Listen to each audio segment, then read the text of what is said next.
Hi, I'm Dr. Serena Satcher. I'm going to talk today more about iodine and how the thyroid is connected with iodine. And then towards the end, I'll wrap up the connection between low thyroid and breast cancer. And this is Breast Cancer Awareness Month, which is why I'm talking about this connection. So, there have been studies on looking at the connection between whether the hypothyroidism comes first and then the breast cancer next, or is it the breast cancer first and then the low thyroid next? So we're talking about low thyroid, hypothyroid. So in one study, there was a meta-analysis and there was no association found in or a reduced risk in European populations, which may be linked to lower T3 levels in hypothyroidism, suppressing breast cancer cell growth. So there was another study of women with low thyroid in Taiwan in Asia that found a slightly significantly higher risk of breast cancer compared to controls. However, women in the study who took levothyroxine had a lower risk. Now, what we need a study in the United States, and we know that in Asia, they tend to have less breast cancer and they tend to have some hypothyroidism, but not as much as what we have in the United States. They eat a lot of seaweed and kelp.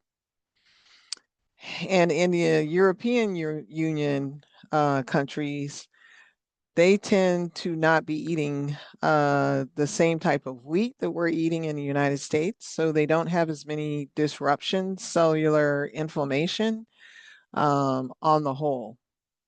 So it's hard to extrapolate like what these studies mean in the United States and, for Europeans and then for the Asians. So there's also a meta-analysis of prospective data from European populations that suggests that low thyroid is associated with a reduced risk of breast cancer, particularly in premenopausal women. So you can see how the results of these three studies that I just mentioned are all kind of different, and it's hard to tell like what's going on. And in the study in Taiwan, when they were looking at Taiwan, excuse me, when they were looking at levothyroxine, which seemed to lower the risk, levothyroxine is not bioidentical to our thyroid hormone. So it's only the T4 component and it's synthetic. So what does that really tell us? I don't know. And then there are some studies that suggest that low thyroid might slow initial tumor growth. And animal studies show that it could also enhance invasiveness and metastasis. And then iodine deficiency connection, because iodine deficiency is a major cause of low thyroid.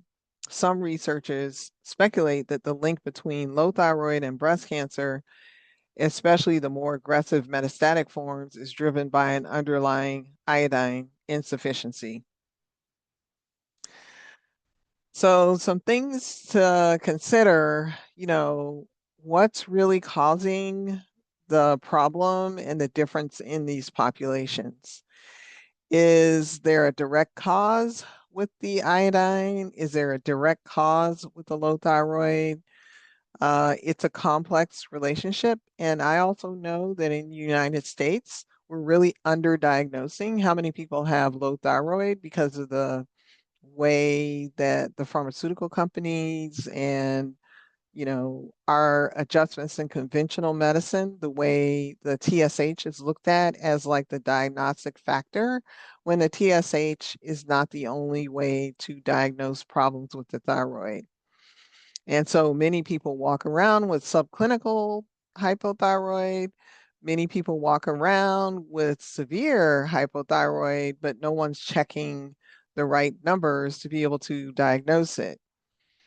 So we need to have like a standard that makes sense in the United States and not just trying to diagnose low levothyroxine or low T4 and a high TSH, which is what doctors and clinicians are looking for to diagnose low thyroid. There are many gradations in between. And we also need to be looking at iodine, obviously. As I mentioned, in conventional medicine, we're not even looking at iodine, but the labs like LabCorp and Quest, they do have iodine available for testing. And we can test it in the blood and we can test it in the urine, as I stated. And iodine is known to be important to our tissues as humans. It's needed for different functions. It's needed to make thyroid hormone. So, of course, if it is low, which it is in most of the population now in the United States, unless they live on the coast and they're eating seafood all the time, then we have to make sure that we're evaluating iodine levels. And I look to Dr. Bronstein as one of the experts on iodine, and he's a controversial figure in integrative medicine, but there are very few folks that are talking about what the iodine levels should be in the United States. So I hope this was helpful. I hope that if you have breast cancer or if you have increased risk because you're in an increased risk category, think about iodine. Think about asking for an iodine level. You can go online and order your own labs. This is not something that your insurance is going to pay for, but you can request it and offer to pay cash. It's a test that's under $30 for the actual test. All right. So thanks for joining me. And if you have comments or questions, please put it in the comments below. Also, subscribe, also thumbs up down below so you can help us in the algorithm. Thanks.